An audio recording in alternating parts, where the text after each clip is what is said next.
Asahan ngayong Agosto ang simula ng 6 na buwang refund na ipatutupad ng Meralco. Kung magkano yan, narito ang Frontline Report.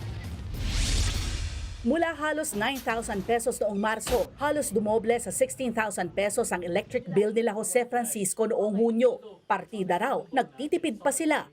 Mula raw sa dating 3 inverter aircon, isa na lang ang kanilang ginagamit. Isang refrigerator, washing machine at computer. Kaya makatutulong daw kahit paano na magkakaroon ng refund mula sa Meralco. Okay, so like, hindi enough yung pagbabawi nun eh. Unless siguro that they're gonna do something like yung tanggalin talaga yung system loss sa bills namin talaga. Nitong weekend, inutusan ng Energy Regulatory Commission o ERC ang Meralco na i-refund ang kabuuhang 9.5 billion pesos sa mga customer nito. Katumbas ito ng 34 centavos per kilowatt hour na refund. Mas malaki sa residential customers na pwedeng umabot sa 59 centavos. Depende kung magkano ang buwanang konsumo.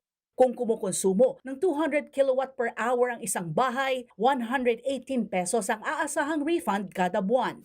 Para sa mga customer, lalabas ang refund sa monthly bill bilang hiwalay na item na may label na AWAT Refund Collect na makikita sa loob ng billing.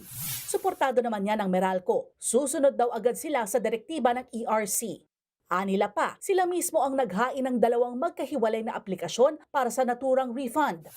Magsisimula ang refund sa billing ngayong Agosto. Pero kung may refund, may pinayagan din ng ERC na singilin ng Meralco sa mga consumer. Yan ay ang 8.71 billion na under-recoveries o kulang na nasingil sa generation, transmission at government charges mula taong 2011 hanggang 2022.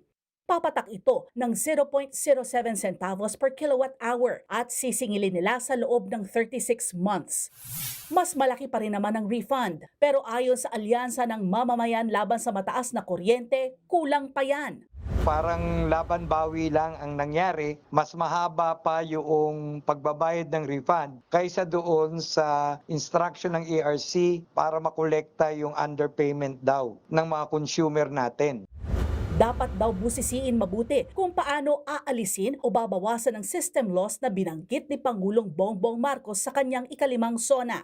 Sa ngayon, nag-file na ng Senate Bill No. 2345 si Senator Chis Escudero para amyendahan ang Electric Power Industry Reform Act of 2001 para hindi ipasa sa mga consumer ang system loss ng mga energy companies. Bumuo na rin ang task force ang DOE kasama ang ERC at iba pang grupo upang maisulong ang pangako ng pamahalaan ng patas na electricity rates. Nagbabalita mula sa Frontline, Faye Tobias, News 5. Mga kapatid, Cheryl Cosing po. Maging maalam at may pakialam sa mga napapanahong issue at headlines. Mag-follow at mag-subscribe na sa social media pages ng News 5.